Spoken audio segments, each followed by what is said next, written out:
My mother cried for 8 years over my death, until she found me on Facebook. The profile had been active for more than 3 years, with recent photos and daily conversations, while the family mourned a body that was never properly identified.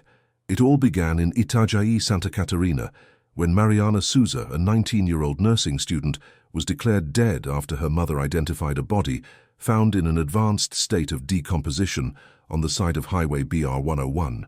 The identification was made by her mother, Helena Souza, who recognized a crescent moon pendant necklace, a gift she had given to her daughter on her 15th birthday. What no one suspected at that moment was that this identification would be the first link in a chain of calculated deception that would span nearly a decade and cross international borders. Mariana was the quintessential small-town girl with big dreams. She would wake up at 5:30 every morning to catch the bus to her university in Balneario Camboriú, work part-time at a local pharmacy to help with expenses, and volunteer at the municipal nursing home on Sundays. "When I grow up, I want to take care of people and make a difference in the world," she would often tell her mother as they shared breakfast before dawn. She had a habit of collecting colorful post-it notes with motivational phrases that she scattered throughout her bedroom. In her journal found after her disappearance, there were detailed plans to specialize in geriatric nursing and open a care clinic for the elderly in her hometown. The young woman had disappeared after leaving a university party on a rainy Friday night in March 2015. Witnesses stated that she had left alone around 2 a.m., saying she would take a taxi home.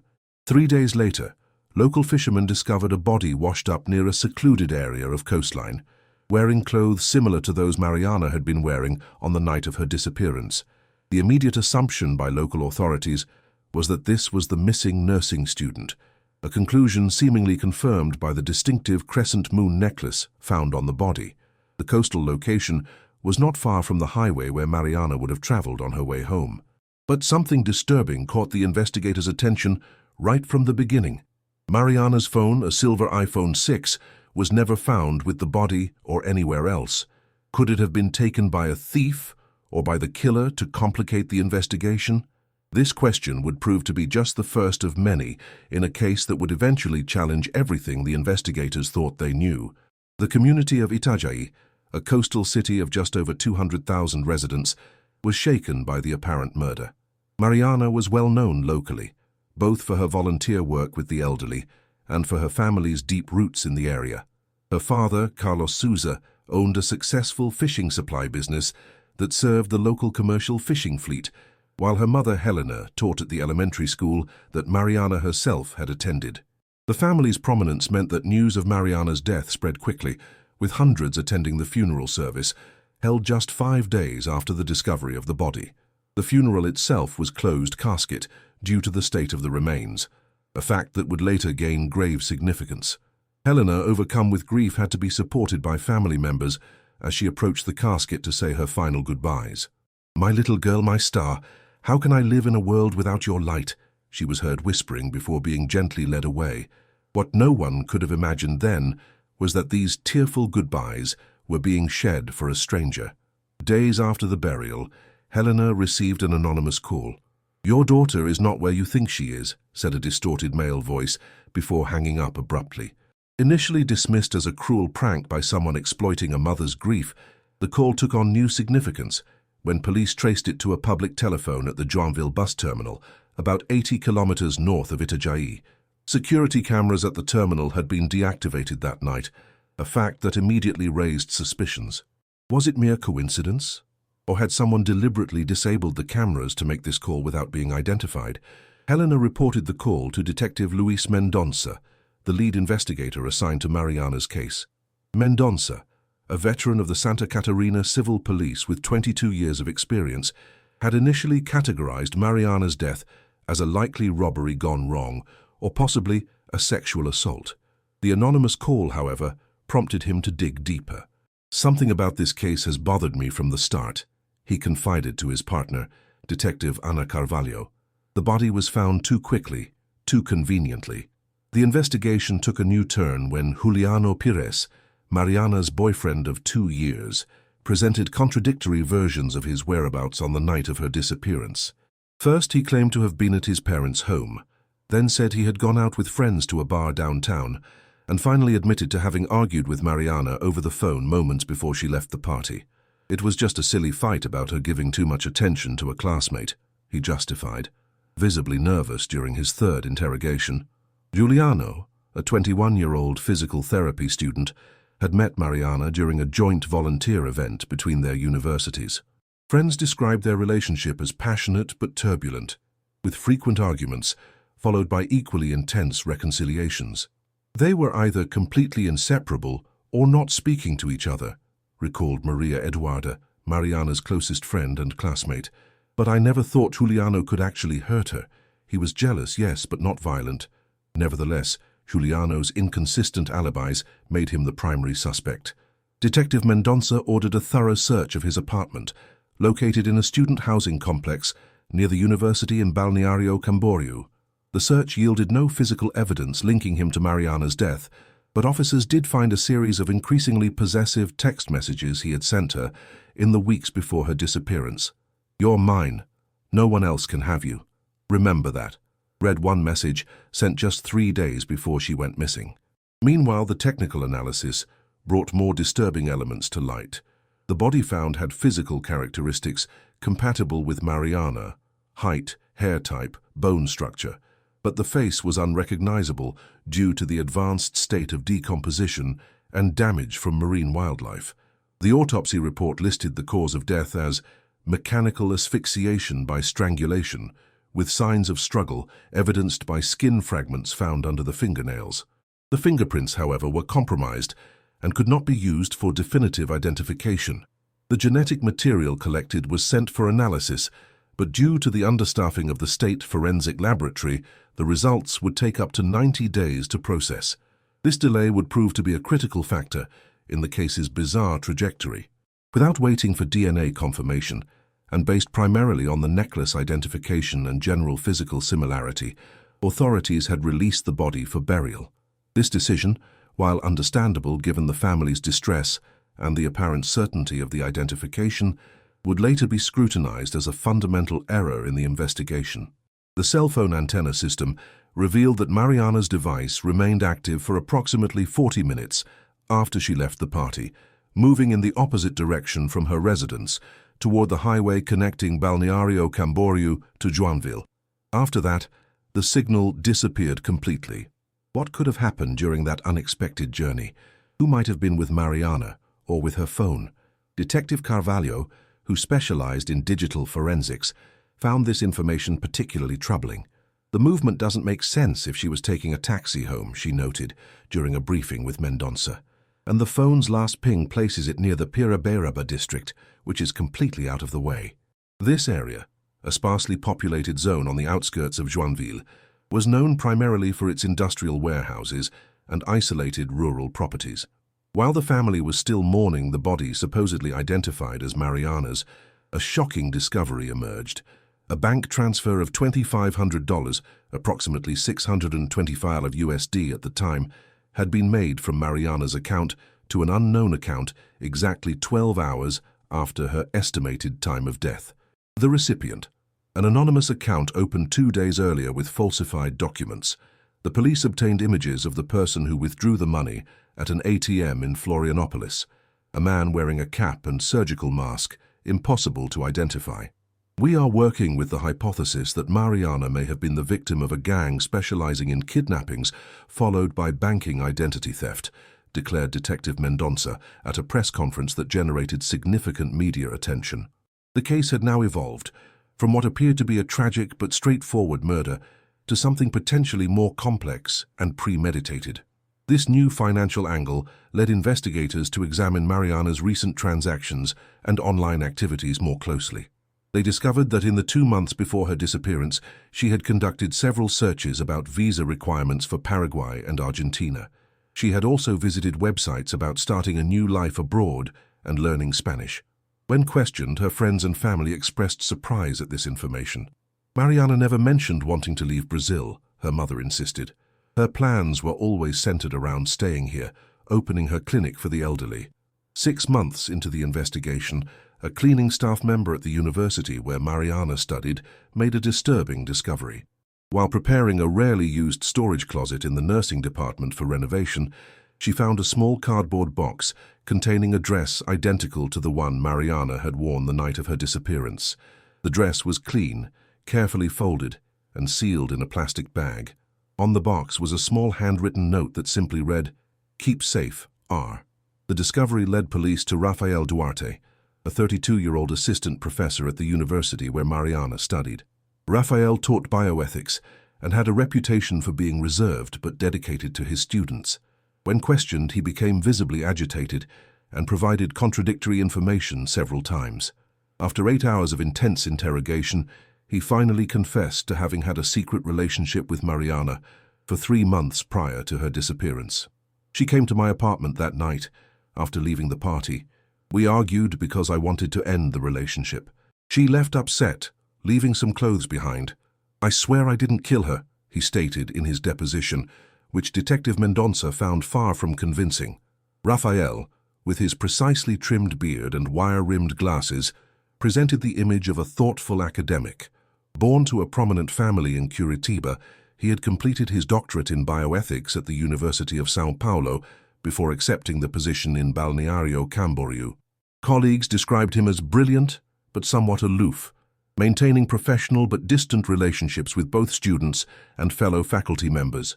A search of Rafael's apartment revealed a meticulously organized living space with an extensive collection of medical ethics books and philosophy texts. In the guest bedroom, detectives found a drawer containing several items of women's clothing, all neatly folded and organized by color. Rafael claimed they belonged to various ex-girlfriends who had stayed over throughout the years. More significantly, they discovered a shoebox containing photographs of Mariana taken without her knowledge, eating lunch on campus, waiting at bus stops, even entering her family home. The discovery immediately elevated Rafael from person of interest to prime suspect, but the investigation was about to take its most unexpected turn yet.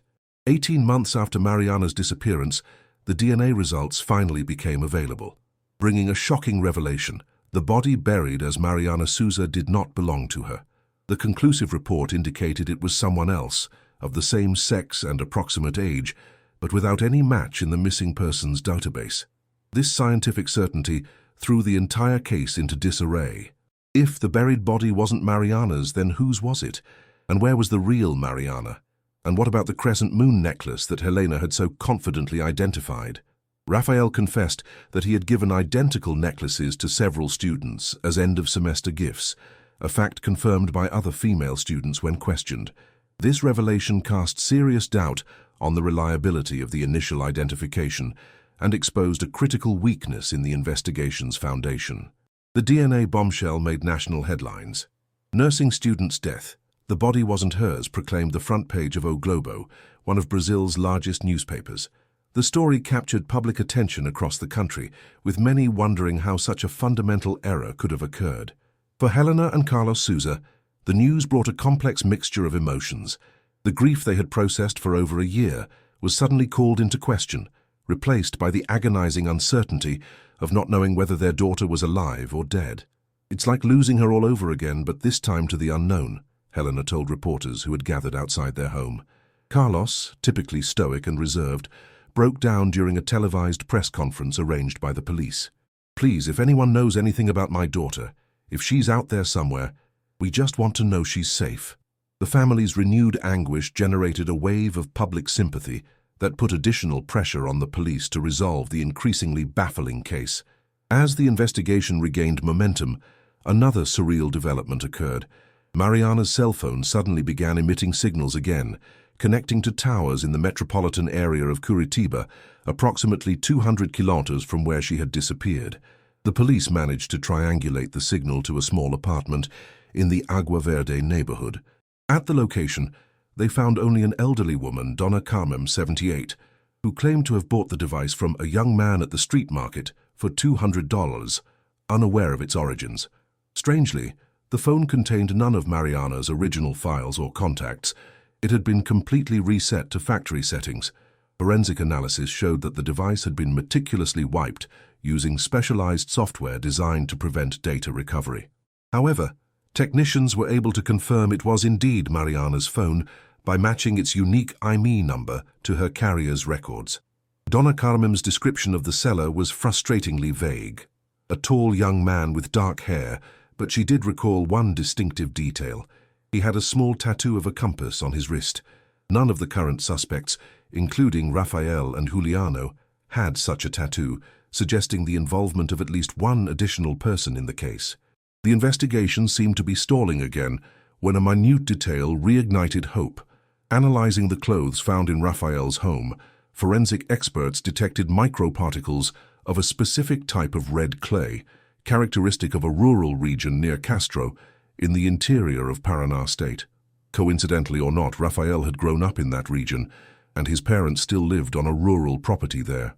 Armed with a search warrant, police officers scoured the Duarte family farm. Using cadaver dogs and ground-penetrating radar equipment, they identified an area of recently disturbed earth near an abandoned shed. Expecting to find a body, investigators were surprised to uncover only a suitcase containing personal documents, Mariana's journal, and some of her clothes. On one of the journal pages, a disturbing notation: R says we can start a new life far from here. I'm scared, but also excited. Sometimes I think he's not who he claims to be. Rafael's parents swore they hadn't had contact with their son for at least 2 years since he had moved to Santa Catarina. A search of his financial records, however, revealed significant monthly deposits to an account in Paraguay, all originating from Rafael. The hypothesis that he might have fled to the neighboring country gained strength, especially considering Mariana's searches about Paraguayan visa requirements before her disappearance. The case appeared to be fading into the background of unsolved mysteries again, when, 3 years after Mariana's disappearance, Helena received an anonymous message on Facebook with just a photo and a short text: "Look for Catarina Lima in Asunción." The photograph showed a woman who looked very similar to Mariana, but with different hair and glasses, standing in front of a pharmacy with signs in Spanish. With the help of Interpol and Paraguayan police, Brazilian authorities located the address. However, when they arrived at the site, they discovered that Catarina Lima had hastily moved away 3 days earlier, leaving few traces behind. Neighbors confirmed that she had lived with an older man, possibly Brazilian, and worked at a local pharmacy. They described her as reserved and rarely sociable. "She always seemed frightened when someone tried to start a conversation," reported one neighbor. The investigation progressed slowly, due to diplomatic complications and the lack of concrete evidence. The Brazilian Federal Police, now involved due to the international dimension of the case, encountered bureaucratic obstacles at every turn. Paraguayan authorities, while cooperative, had limited resources to allocate to a case involving a potentially voluntary disappearance, especially given the absence of clear evidence of a crime on their territory.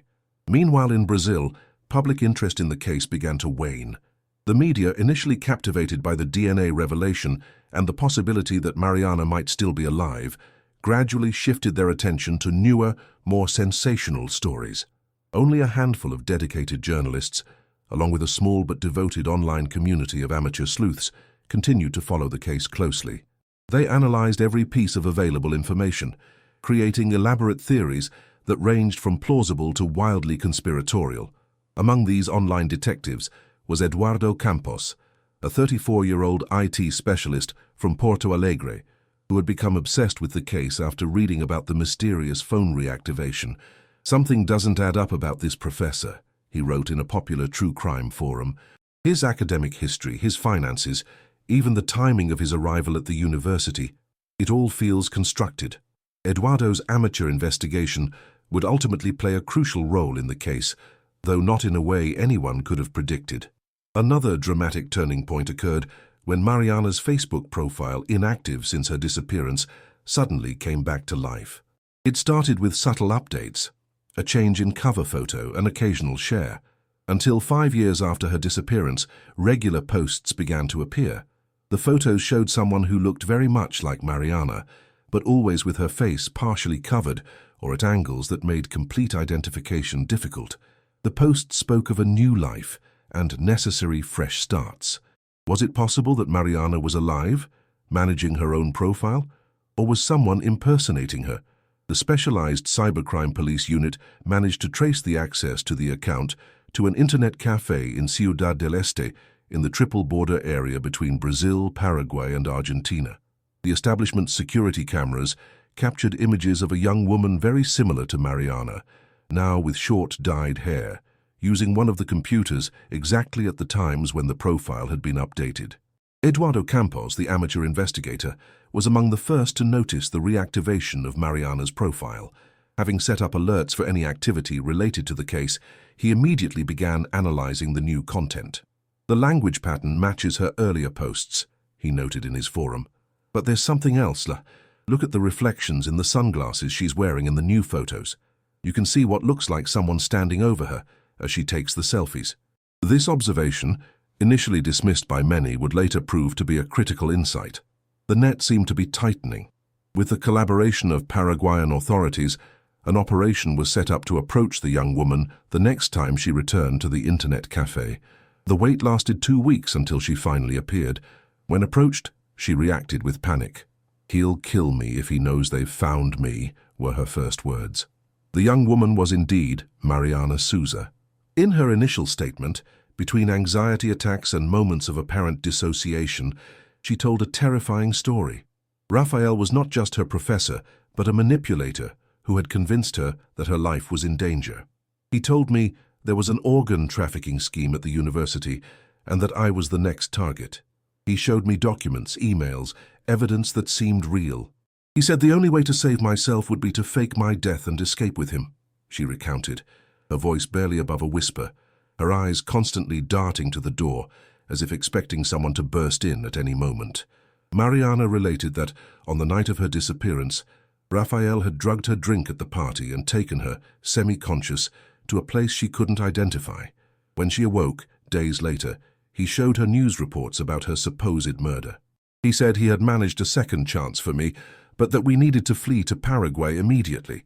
For years afterward, she lived under the false name of Catarina Lima, completely isolated and dependent on Rafael, who controlled every aspect of her life, from social contacts to medications, which he claimed were for her protection. Gradually, I began to suspect that everything was a lie. When I gained access to the internet without his knowledge, I tried to search for information about my case. That's when I found news mentioning that the body wasn't mine, that the DNA didn't match. I realized I had fallen into an elaborate trap. As Mariana spoke, the full horror of her situation became clear to the investigators. For more than 5 years, she had lived in a carefully constructed reality designed by Rafael, isolated from everything familiar and dependent on her captor, not just physically, but psychologically. The few times she had attempted to question the narrative he had created, Rafael had shown her carefully selected and sometimes altered news reports about organ trafficking rings or supposed threats against her family. He had an answer for everything, she explained. If I saw news that contradicted his story, he would say it was deliberate misinformation to lure me out of hiding. If I wanted to contact my family, he would show me surveillance photos of them, claiming they were being watched by the traffickers. This web of lies, combined with the medications Rafael administered, later identified as a combination of anti-anxiety drugs and mild sedatives, created a perfect system of control. Subsequent investigations revealed Rafael's macabre plan. A professor with a history of obsessive behavior, he had fixated on Mariana and meticulously planned her disappearance. The body found and initially identified as hers belonged to an undocumented Paraguayan young woman, murdered by Rafael specifically for this purpose. He had planted an identical necklace to ensure the false identification. The victim was later identified as Lucia Mendoza, a 21-year-old from a small village near Ciudad del Este who had crossed into Brazil seeking employment.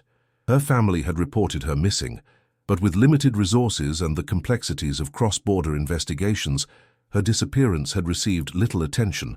The connection was finally made when Paraguayan authorities compared DNA from the exhumed body with samples from families of missing women in the region.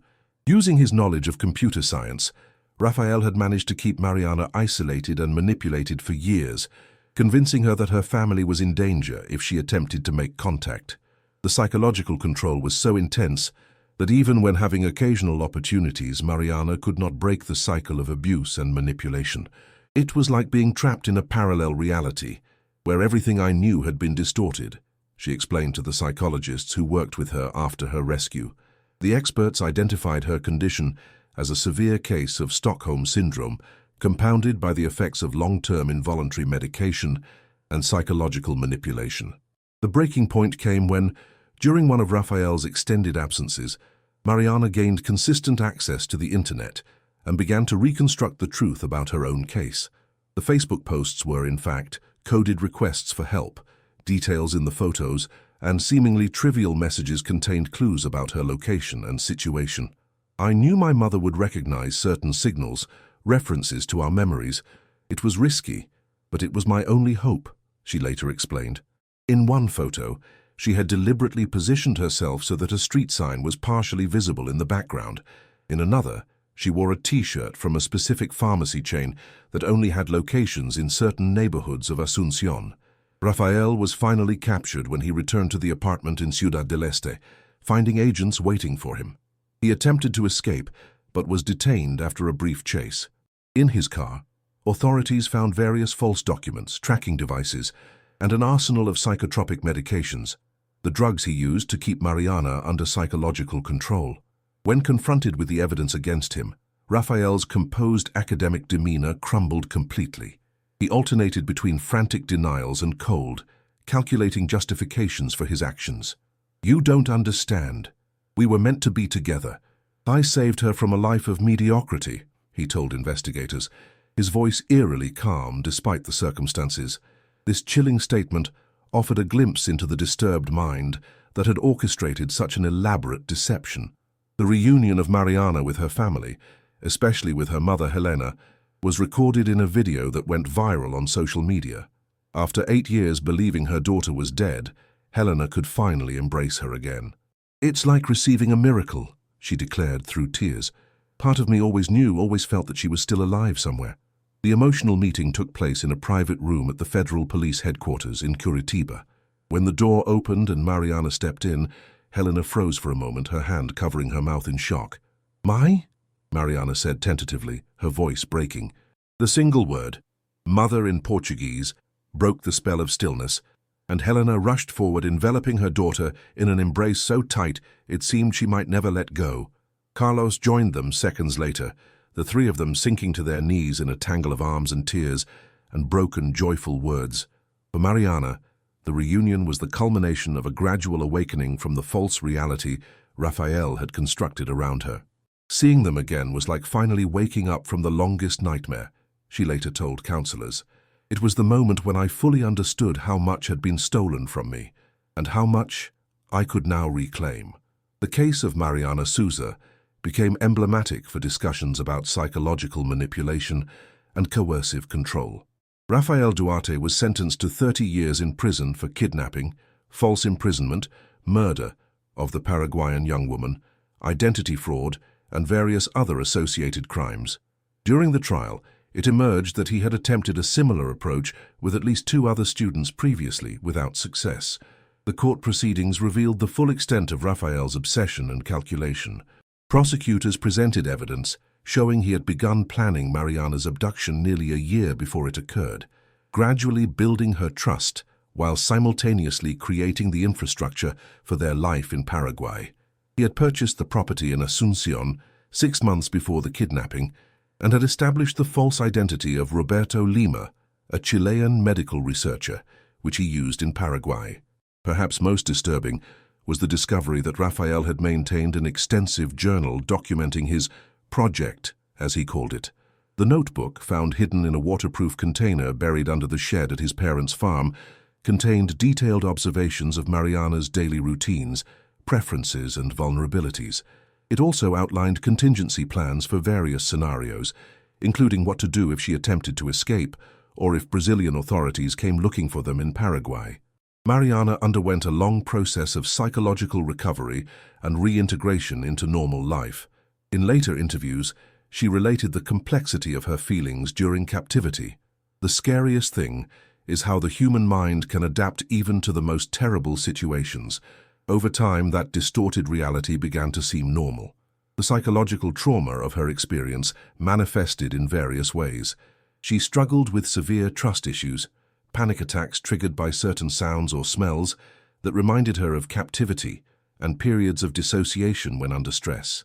Working with specialized trauma therapists, she slowly began to rebuild her sense of self and agency.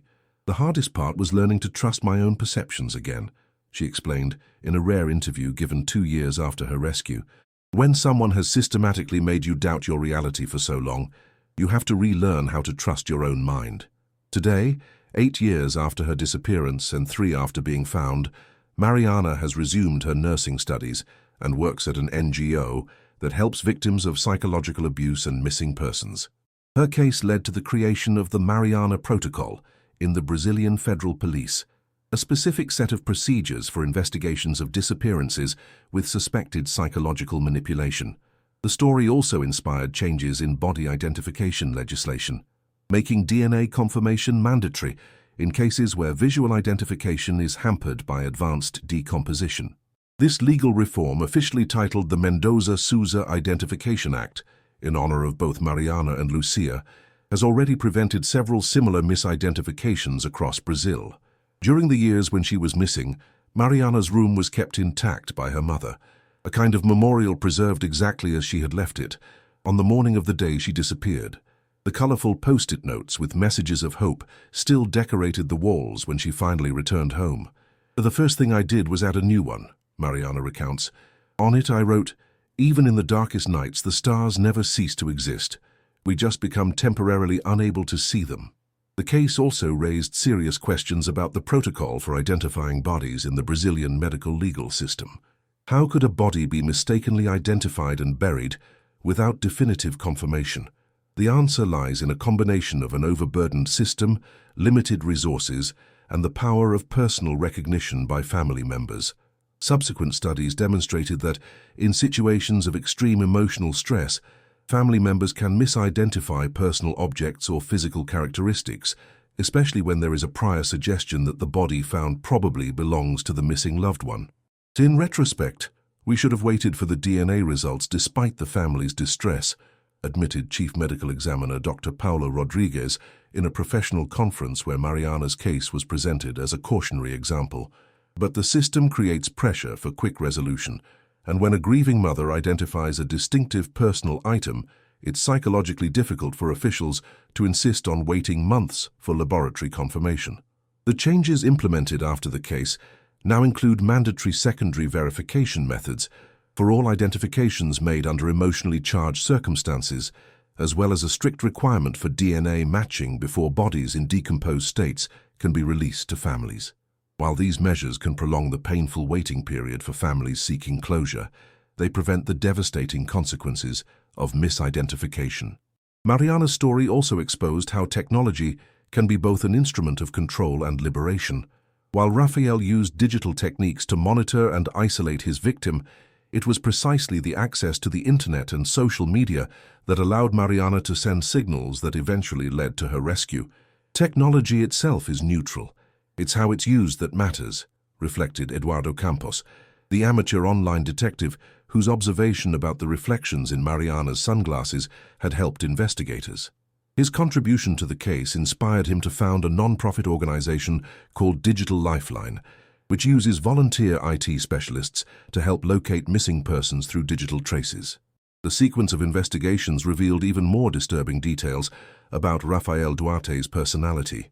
On his personal computer, found in a rented storage unit in Ciudad del Este, there was a meticulous digital diary documenting his obsessions with Mariana, including secretly taken photographs, detailed timelines of her routine, and elaborate plans for different scenarios of capture and conditioning, as he described them.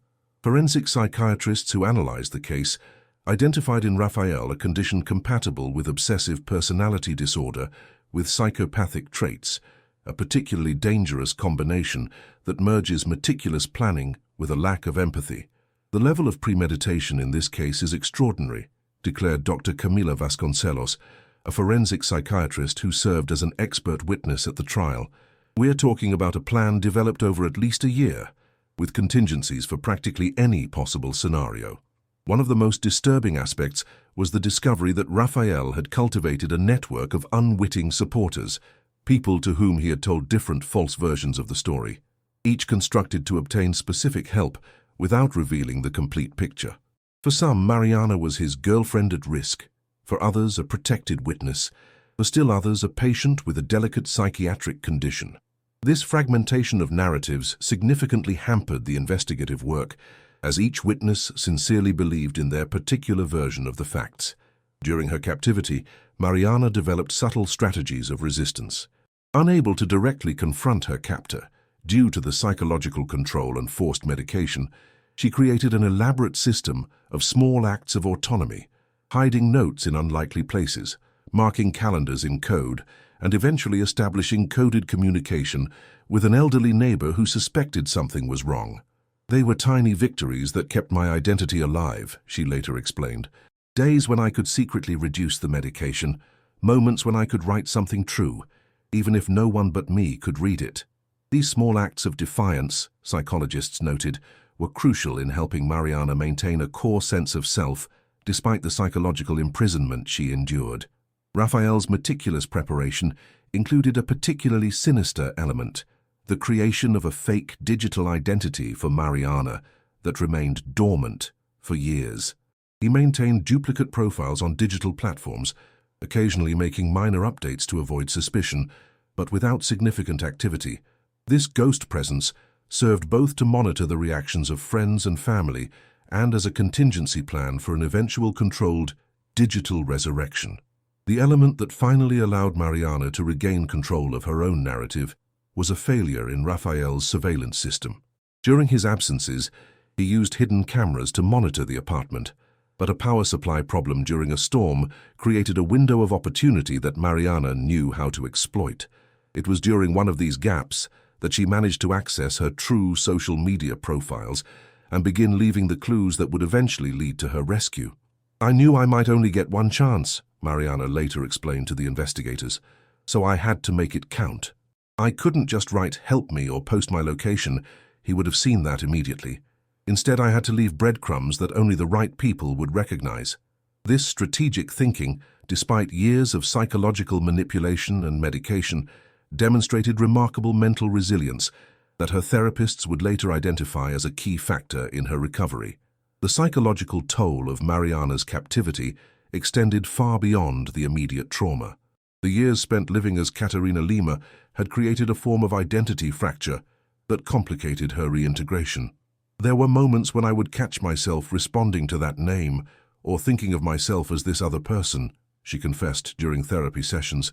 "It's like having memories that belong to someone else, except that someone else was also me." The impact of the case on the small community of Itajaí was profound. For years, the town had been divided between conspiracy theories, veiled accusations, and a general sense of insecurity. Mariana's family faced both support and hostility. Some believed they themselves might be involved in the disappearance, others that they were exploiting the tragedy for attention. The confirmation that Mariana was alive and had been the victim of such an elaborate crime brought a wave of collective self-reflection about how communities process tragedies and deal with the unknown. "The town needed a narrative that made sense," observed Father Antonio Silveira, the parish priest who had presided over the funeral service for what everyone believed was Mariana. "When faced with the incomprehensible, people create stories that give them some illusion of control. Unfortunately, those stories often came at the expense of a family already suffering immensely." The media coverage of the case also raised significant ethical questions. In the absence of definitive answers, sensationalist reports had explored unlikely angles that were often harmful to the investigation. Some had gone so far as to suggest that Mariana had faked her own disappearance to escape personal or financial problems, a narrative that, ironically, helped reinforce the isolation imposed by Raphael, who showed these articles to Mariana as proof that no one would believe her if she tried to escape. "The media became an unwitting accomplice," noted Dr. Luciana Ferraz, a media ethics professor, who later used the case as a central example in her courses. In their rush for engagement and exclusive angles, they actually strengthened the kidnapper's psychological hold over his victim. This realization led to the development of new guidelines for reporting on missing persons cases, adopted by Brazil's National Association of Journalists in 2023. Mariana's return to normal life faced complex challenges. After 8 years missing and legally declared dead, she had to navigate a bureaucratic labyrinth to recover her legal identity, from reactivating documents to recovering academic records and financial credit. "It's like being born again at 27, having to prove that you exist," she commented in one of the rare public statements about her reintegration. A particularly moving aspect was the discovery that her mother had kept a diary during all the years of her disappearance, writing letters to the daughter she believed was dead. These letters, shared only between mother and daughter, became a fundamental part of the reconnection process between them.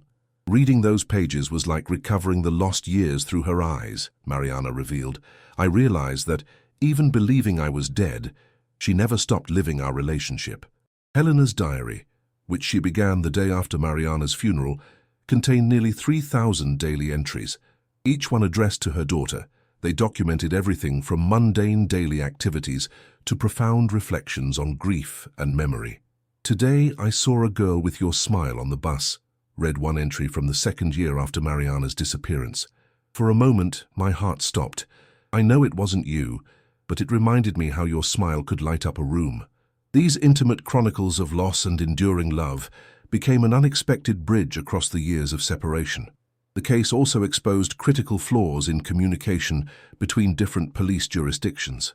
While authorities in Santa Catarina were investigating a homicide, police in Paraná had recorded sightings of someone resembling Mariana without making the connection.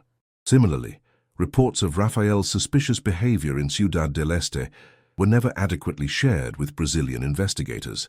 These gaps led to reformulations in interstate and international cooperation protocols in cases of missing persons.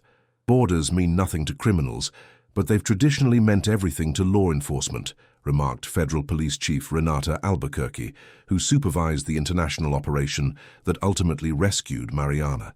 "This case showed us exactly how those administrative divisions create blind spots that can be exploited." The Mariana Protocol specifically addresses these jurisdictional issues, establishing mandatory cross-referencing of information in cases involving missing young adults. In a final twist, deeper investigations revealed that the young Paraguayan woman, erroneously buried as Mariana, was Lucia Mendoza, 21, who had disappeared from her community in Alto Paraná 2 weeks before Mariana's fake body was discovered. Her family, who had been searching for information about her whereabouts for years, could finally bring closure to their grief. The Paraguayan authorities were able to exhume the body and perform a proper funeral, with identity correctly established. The families of Mariana and Lucia established an unlikely connection, united by shared tragedy and the desire to prevent similar cases. Together, they founded the NGO Bridges of Return, dedicated to improving cross-border cooperation in cases of missing persons in South America. The organization now operates in 5 countries and has contributed to resolving dozens of cases that might otherwise have fallen through bureaucratic cracks. Lucia's mother, Esperanza Mendoza, found a strange comfort in knowing what had happened to her daughter, despite the horror of the circumstances. "For years, I imagined 1,000 different scenarios, each worse than the last," she said during the inaugural ceremony of Bridges of Return. "There is a terrible peace in finally knowing, in being able to say goodbye properly, and there is purpose in ensuring other mothers won't have to wait so long." The case of Mariana Souza remains an emblematic study on the limits of traditional criminal investigation in the face of methodically organized perpetrators, the complexities of forensic identification under non-ideal conditions, and the both destructive and liberating power of digital technology. More deeply, it also makes us question, how well do we really know the people in our lives? How many masks can exist under a single familiar face? And would you look twice at a photograph on a social network if it might contain a hidden plea for help? The psychological aspects of Mariana's captivity and recovery have become the subject of academic study across Latin America. Dr. Elena Vasquez, a leading expert in trauma psychology at the University of Buenos Aires, has documented Mariana's recovery process, with her consent, as a groundbreaking longitudinal study of resilience after prolonged psychological captivity. What makes this case particularly significant is that the primary chains were mental, not physical. Dr. Vasquez explained in a recent academic conference.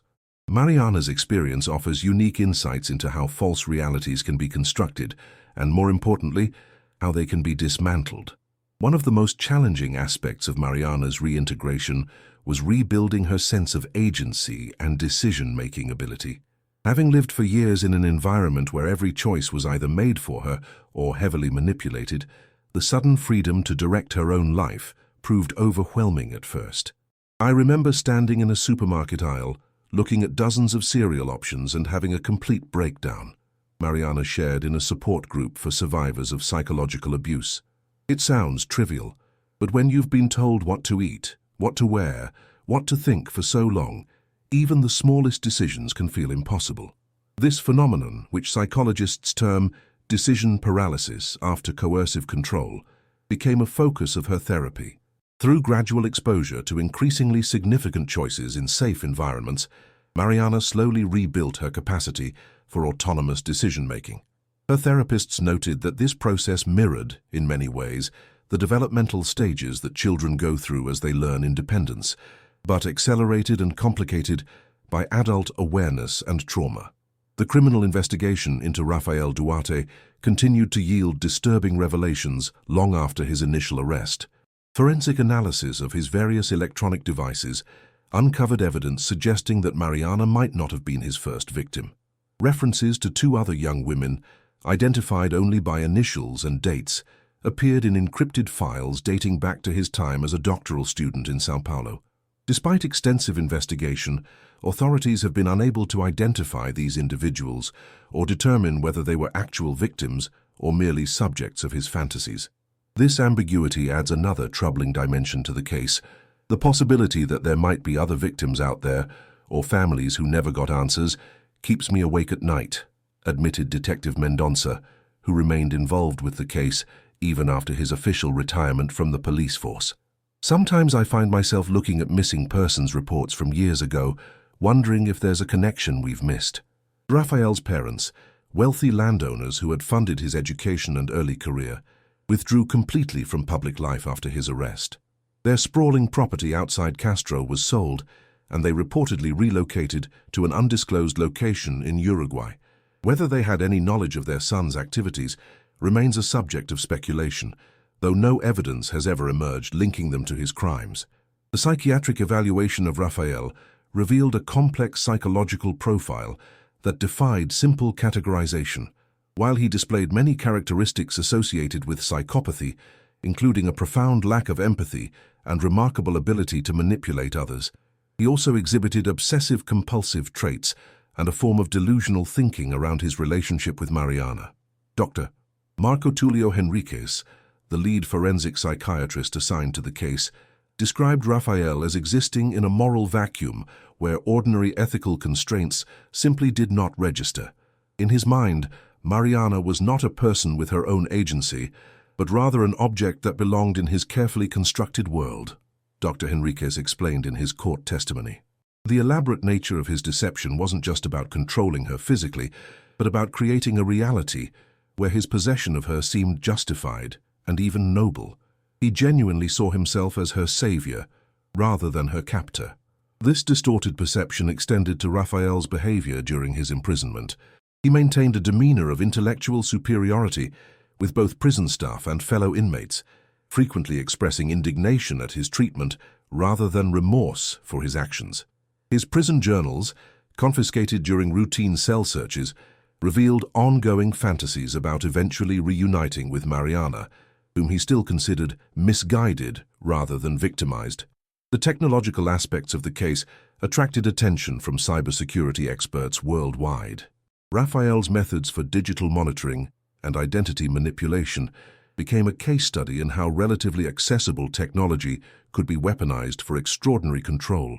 He had utilized a combination of commercially available spyware, custom scripts, and social engineering to create what one expert termed a digital cage around Mariana.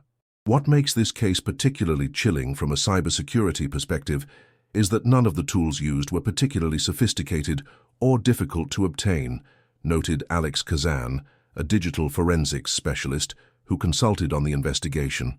It was the methodical application of these tools, combined with the psychological manipulation that created such an effective system of control. This revelation prompted increased scrutiny of surveillance software marketing and sales, particularly in Brazil and neighboring countries.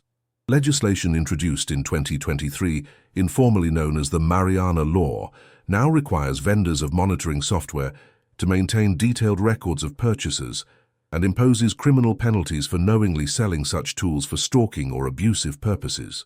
For Mariana, the years following her rescue have been a careful balance between reclaiming her privacy and using her experience to help others. While declining most media appearances and interview requests, she has worked closely with law enforcement agencies to develop training programs on recognizing signs of psychological captivity and coercive control.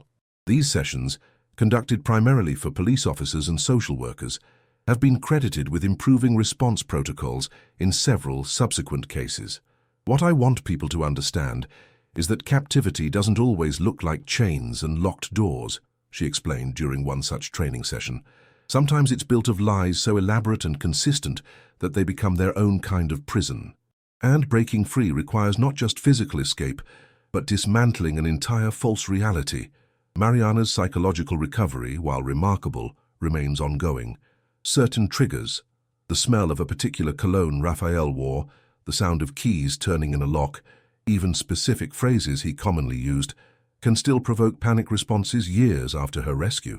Yet she has developed effective coping mechanisms and, with professional support, continues to reclaim aspects of her life that were stolen during her captivity. Among these reclamations was her decision to resume her nursing studies, though with a significant shift in specialization. Rather than geriatric care, her original passion, she now focuses on trauma-informed healthcare, with a particular emphasis on survivors of psychological abuse. Using what happened to me to help others heal feels like transforming poison into medicine, she reflected in a rare interview granted to a professional nursing journal. The investigation into how Raphael had selected Mariana as his target revealed a methodical process that began long before they ever interacted directly. As a professor with access to student records, he had identified several potential targets based on specific vulnerability factors: students who lived alone or with minimal family connections, those who displayed particular psychological traits in their classroom participation, and those whose financial or personal circumstances might make them susceptible to manipulation.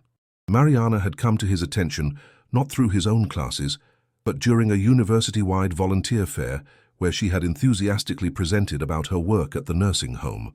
Her combination of compassion, idealism, and relative financial precarity, working part-time while studying, had made her an ideal target in his disturbed calculation. He didn't choose me randomly, Mariana later realized. He chose me because the very qualities that made me who I was, my empathy, my trust in people, my desire to help others, were exactly what he could exploit.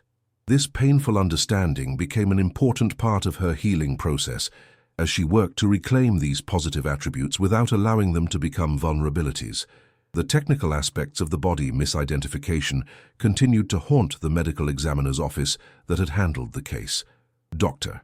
Rodriguez, the chief medical examiner who had signed off on the identification based primarily on the necklace and general physical characteristics, faced disciplinary proceedings and eventually resigned his position, though he maintained that he had followed standard protocols given the available evidence at the time.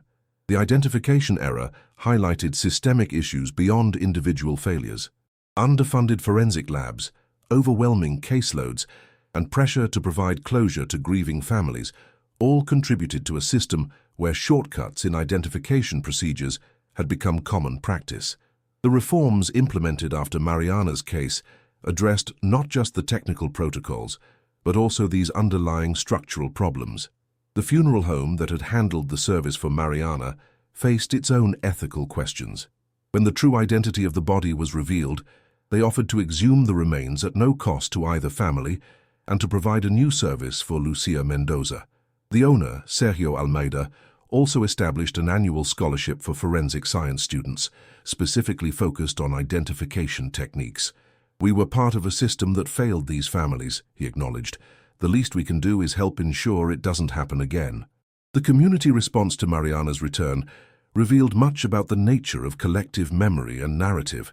Many of the same people who had shared sensationalist theories about her disappearance now claimed they had always suspected something unusual about the case. This psychological phenomenon, the retroactive adjustment of memory to align with new information, became yet another aspect of the case studied by social psychologists. Communities, like individuals, prefer cohesive narratives, observed Dr. Paulo Freitas, a social psychologist who conducted a study on Itajaí residents' changing perceptions of the case. When dramatic new information emerges, people unconsciously rewrite their own memories to maintain a sense that the world is predictable and that they themselves are perceptive. For Helena and Carlos, Mariana's parents, the years following her return brought both immeasurable joy and unexpected challenges. The daughter who returned to them was inevitably not the same 19-year-old who had disappeared. The experiences that had shaped her during those missing years had transformed her in ways both visible and invisible. There were moments when I would look at her and see a stranger, Helena confided to her support group, the families of returned missing persons. Not because I didn't recognize her physically, but because there were parts of her life, parts of who she had become that I had no connection to. We had to get to know each other again. This process of mutual rediscovery was supported by family therapy sessions, where all three could safely express the complex emotions surrounding their reunion. Helena and Carlos's lingering grief for the years lost, Mariana's occasional resentment at being mourned while still alive, and their collective struggle to build a new relationship that acknowledged both the past they shared and the years spent apart. The academic community where Rafael had established his career was forced into painful self-examination. How had someone capable of such calculated cruelty risen through their ranks, receiving positive evaluations and professional advancement?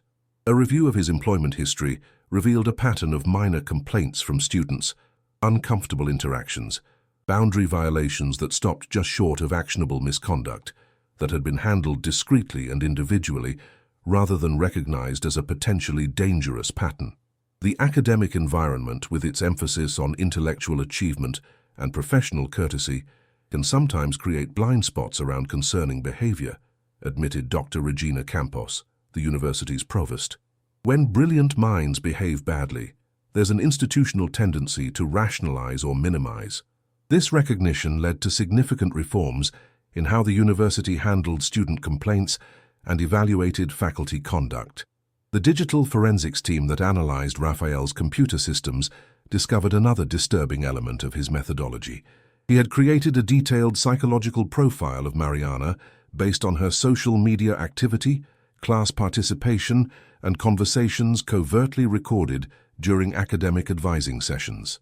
This profile, documented in encrypted files, mapped her fears, insecurities, values, and psychological pressure points, essentially creating a manual for manipulating her specifically.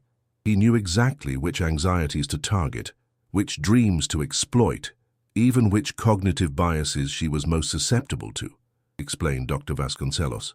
It was like having a psychological blueprint that allowed him to construct the perfect trap for one specific person.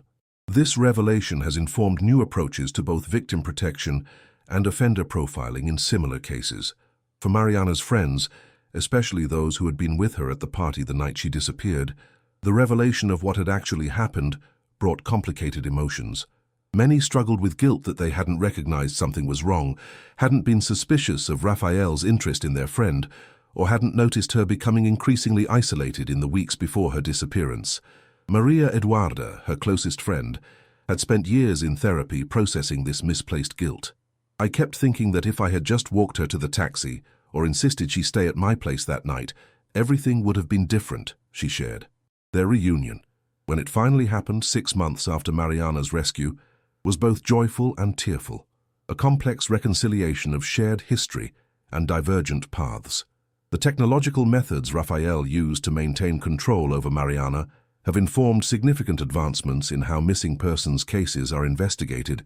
Digital forensic specialists now routinely examine patterns of social media activity, banking transactions, and cell phone usage for signs of impersonation or coercion. Algorithms have been developed to detect subtle indicators that online activity might not be authentic, inconsistencies in writing style, unusual timing patterns, or suspicious geolocation data. What we learned from this case has completely changed our approach to digital evidence, explained Camila Rodriguez, head of the Federal Police's Cybercrimes Division. We now understand that digital footprints can be manipulated not just to hide someone's presence, but to create a false sense that nothing is wrong. The international dimensions of the case highlighted the vulnerabilities of border regions, particularly the Triple Frontier area where Brazil, Paraguay, and Argentina meet. Known for relatively porous borders and varying levels of law enforcement presence, this region had allowed Rafael to essentially create a new identity with minimal scrutiny.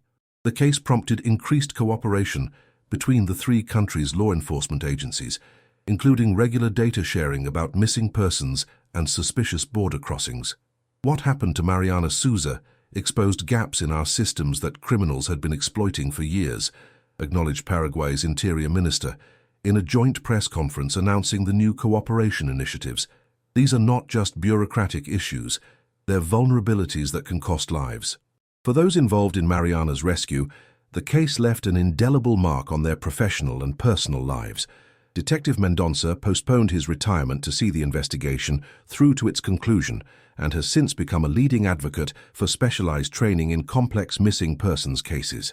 Detective Carvalho, whose digital forensics expertise proved crucial, now heads a national task force dedicated to cases involving technological deception and manipulation. Eduardo Campos, the amateur online detective whose observation about reflections in Mariana's sunglasses proved so important, found his life taking an unexpected turn as well. His role in the case brought him into contact with law enforcement professionals who recognized his analytical abilities, eventually leading to a career change from IT support to digital forensics consulting. His organization, Digital Lifeline, now works closely with official agencies to analyze open-source intelligence in missing persons cases.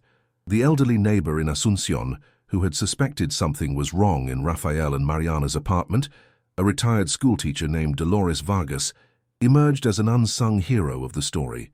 Despite Rafael's careful efforts to keep Mariana isolated, Dolores had noticed small inconsistencies in their behavior and had begun leaving notes for Mariana hidden in baskets of baked goods she would occasionally bring to their door.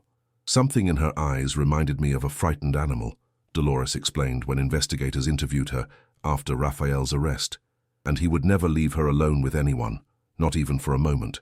In my 70 years, I've learned to recognize fear. Her intuition and quiet courage had provided Mariana with one of her few connections to the outside world during the later years of her captivity. The medical implications of Mariana's experience were significant as well. The cocktail of medications Rafael had administered, primarily benzodiazepines and selective serotonin reuptake inhibitors in various combinations, had been carefully calculated to induce compliance and emotional dependency without causing obvious impairment that might attract attention. Withdrawing from this long-term regimen required careful medical supervision and brought its own physical and psychological challenges. The brain adapts to prolonged chemical manipulation, explained Dr. Claudio Tavares, the neuropsychiatrist who supervised Mariana's medication tapering.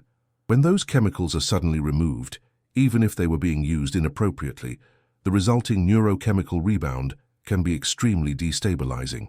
This aspect of Mariana's recovery process has informed new protocols for treating victims of drug-facilitated control. The case has also had lasting impacts on how missing persons are discussed in media and popular culture. Journalists covering such cases now receive specific training about responsible reporting practices, including avoiding speculation that might blame victims or inadvertently aid perpetrators. Documentary filmmakers and true crime content creators have developed ethical guidelines about portraying complex cases like Mariana's, with emphasis on respecting survivors' dignity and privacy.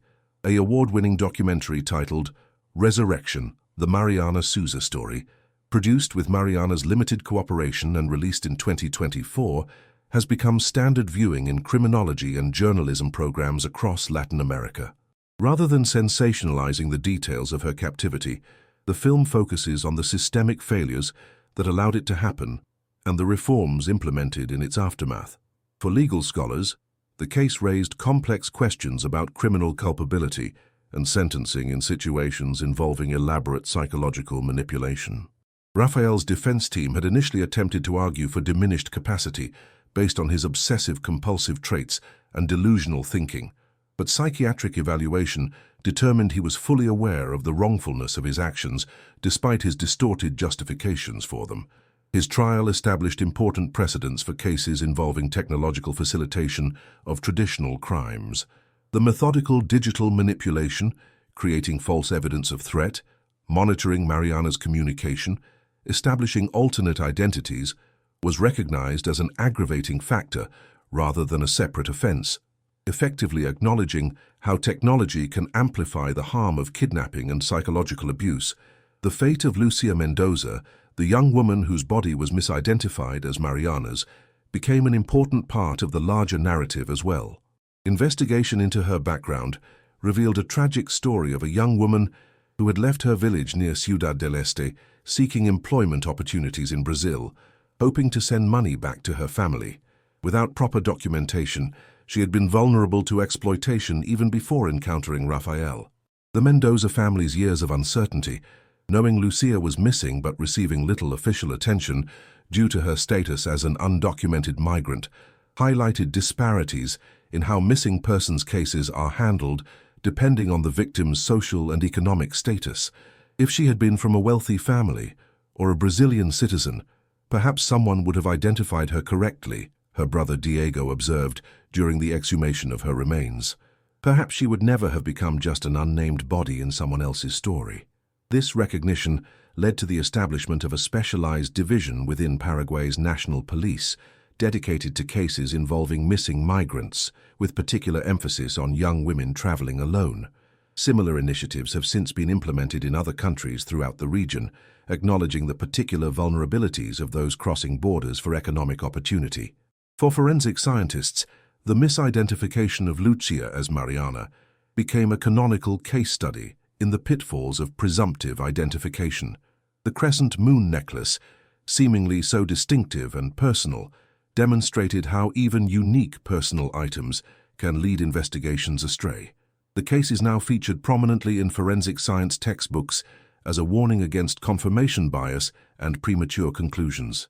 We teach students that every identification should be approached with structured skepticism, explained Dr. Tatiana Alves, professor of forensic science at the Federal University of Rio de Janeiro. The Sousa Mendoza case shows how easily our desire for clear answers can lead us to see connections that confirm what we already believe, rather than considering all possibilities. As the years have passed, Mariana has carefully balanced her desire for privacy with her commitment to preventing similar cases. While declining most media appearances, she has worked with lawmakers on legislation addressing digital impersonation, coercive control, and cross-border missing persons investigations. Her input was particularly valuable in crafting the provisions of the Mariana Law that established new penalties for using technology to facilitate psychological imprisonment. Her most public role has been as an educator for law enforcement agencies, where her first-hand experience provides insights that no amount of theoretical training could match. These sessions, conducted under strict confidentiality protocols, allow officers to understand the subtle dynamics of cases where victims may be psychologically unable to seek help, even when physical opportunities for escape exist.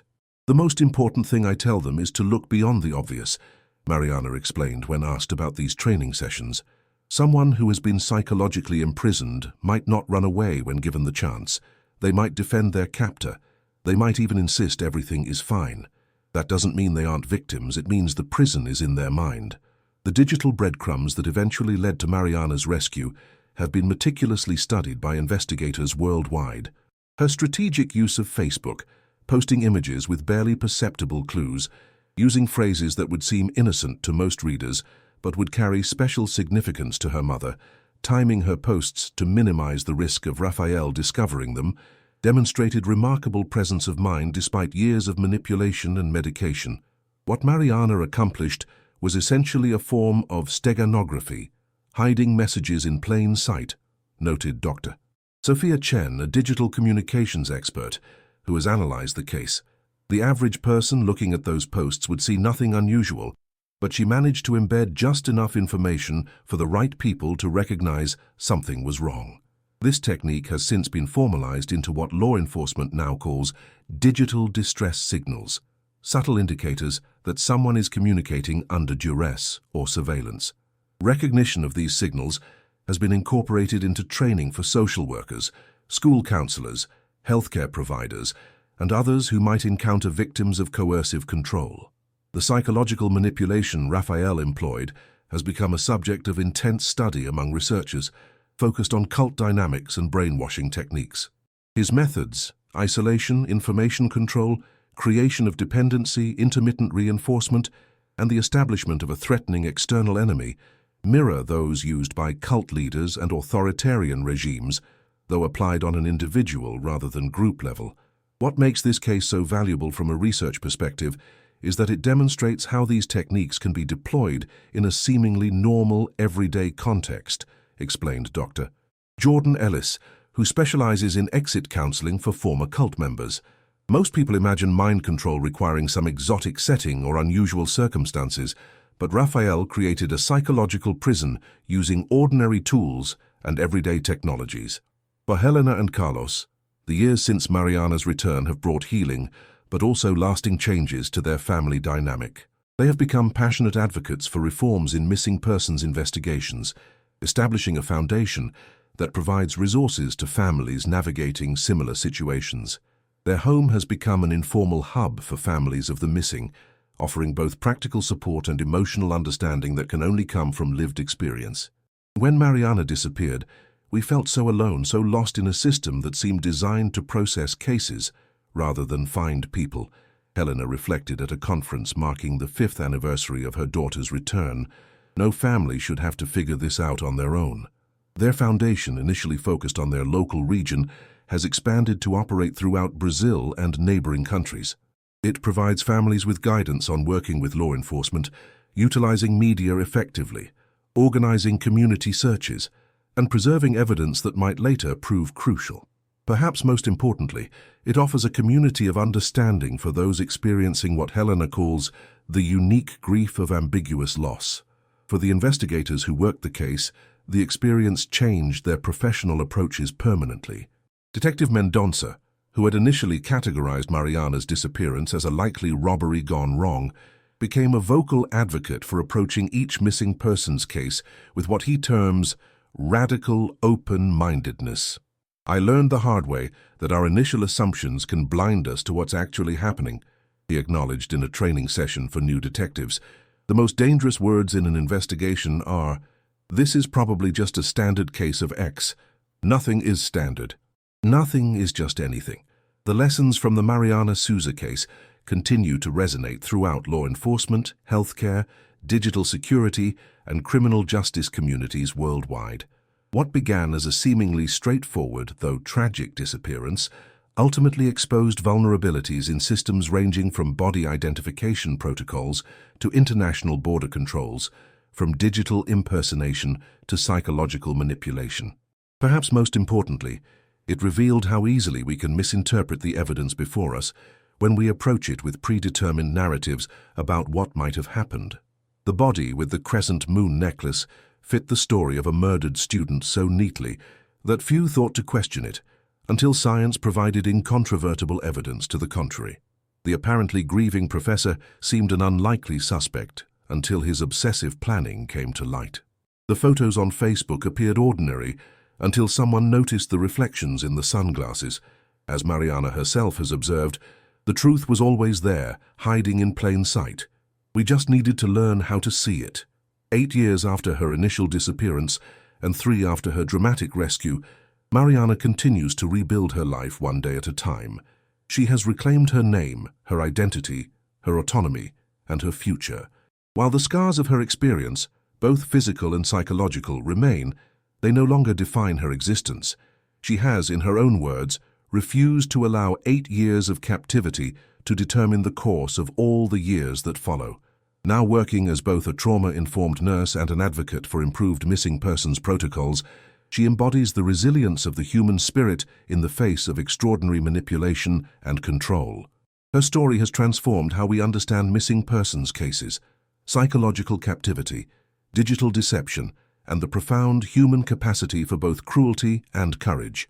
For those who knew her before her disappearance, the Mariana who returned is both familiar and transformed, still compassionate and idealistic, but with a hard-earned wisdom beyond her years. The colorful post-it notes still adorn her walls, though the messages they bear have evolved from youthful optimism to hard-won resilience. The newest edition, placed there on the anniversary of her rescue each year, reads simply, "Even in the darkest nights the stars never cease to exist. We just become temporarily unable to see them." The case of Mariana Souza remains an emblematic study on the limits of traditional criminal investigation in the face of methodically organized perpetrators, the complexities of forensic identification under non-ideal conditions, and the both destructive and liberating power of digital technology. More deeply, it also makes us question, how well do we really know the people in our lives? How many masks can exist under a single familiar face? And would you look twice at a photograph on a social network if it might contain a hidden plea for help? End of narrative.